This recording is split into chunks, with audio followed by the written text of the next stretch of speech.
Hello, the Keen Witch here with the Tarotscopes for Aquarius season, Aquarius Sun, Moon, and Rising. My Aquarians, this is your Tarotscope. It is a tarot reading for the season of Aquarius.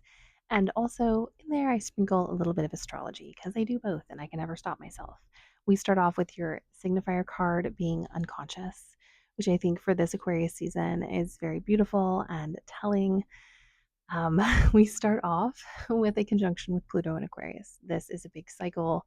Pluto is going to be here till 2043.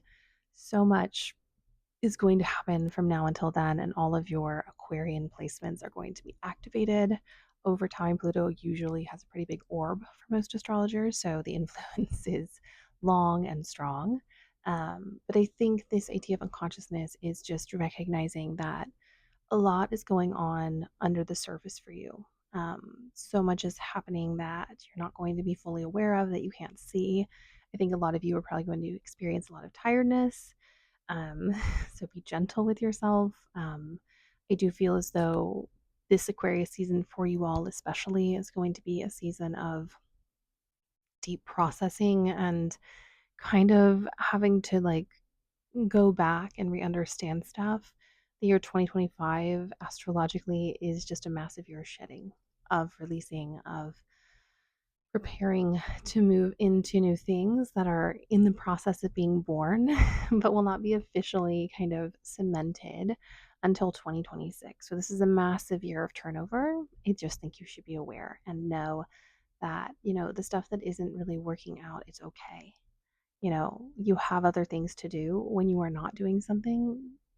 Stuff is still happening underneath the surface within your psyche, in your soul. A lot of you might want to consider in this Pluto transit, and this is very timing specific, so it doesn't need to be now, but doing some kind of past life work or karmic remediation. Um, it's really come to the forefront in my practice recently. I do those things, but there are many other practitioners who do them as well. Find someone who works for you. Like I said, for some people, it happens at a different time. It's very based on Saturn. But I do think over this Pluto transit, you might want to look into that. And the seeds for that are probably going to be planted in this season. Some of you will be ready for it now, and some of you will need to wait for the right time. But just know that a lot of stuff is happening under the surface. You don't need to do a whole lot all the time. What you need to do is rest. Part of the reason that I say this is we start off with the Ten of Swords. This is a Fyodor Pavlov deck. If I said that wrong, blame my dyslexia. I really struggle to pronounce names when I have not heard them from the person's lips. But this is one of my favorite decks, and this is such a beautiful, poignant card. We're starting off Aquarius season feeling beleaguered and overwhelmed and drained.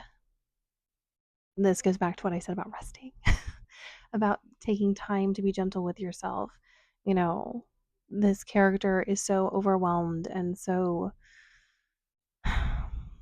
at odds with what has happened to them. Let yourself sit in that. Let yourself exist in pain, not so long that it becomes a problem with your mental health, but long enough for you to process and to recognize where you have been harmed, because we cannot move forward unless we recognize what has happened to us.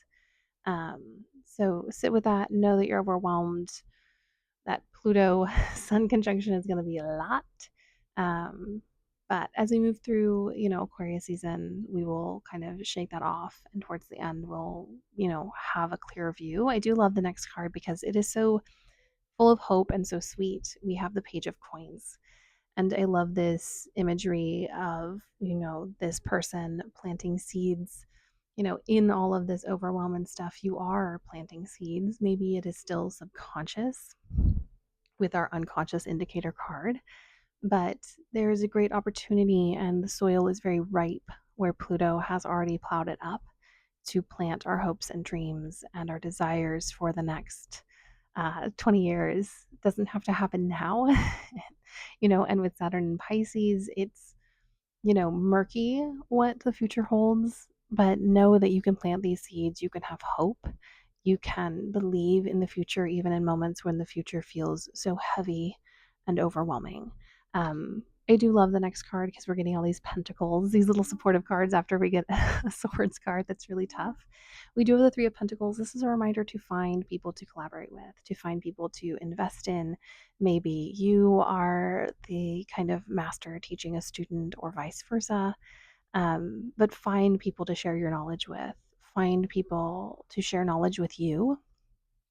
Um, Make sure that in this kind of dark, isolating space that you continue to use that beautiful brain of yours. Aquarius people, people with Aquarius placements have some of the most interesting intellects. Make sure that you're not just keeping that all inside. Make sure that you are either having it, honed and tuned by someone else, or that you are helping someone else learn and practice new and wonderful things. This is also a great way to work out energy. We often think of energy workout as movement, but especially for someone who's more cerebral, it can be teaching or being taught. It helps us integrate energy in a different way. Um, so find a teacher, be a pupil, become both. And that's always possible with an Aquarius. And let this season be what it is. We have Mars retrograde this whole time. We will have Mercury moving into Aquarius, which just feels very Mercury in Aquarius. And then we're also going to have the Cazimi in Aquarius as well. So there are insights coming our way. There are downloads, there are new ideas and fresh starts. Don't let the beginning of Aquarius season get you down. That's what I'm trying to say, basically. So do that. Find places to invest your wealth of knowledge or to feed your wealth of knowledge in this season. um, with your ruler in Pisces, there's also a great ability, and you've probably been a bit overwhelmed by it since Saturn entered Pisces, but this amazing ability to intake and kind of hold energy and store it and have capacity for it, even when you're like, well, what is this for? That has been heightened. So, find a place, something to do with that energy now so it doesn't get all gunked up.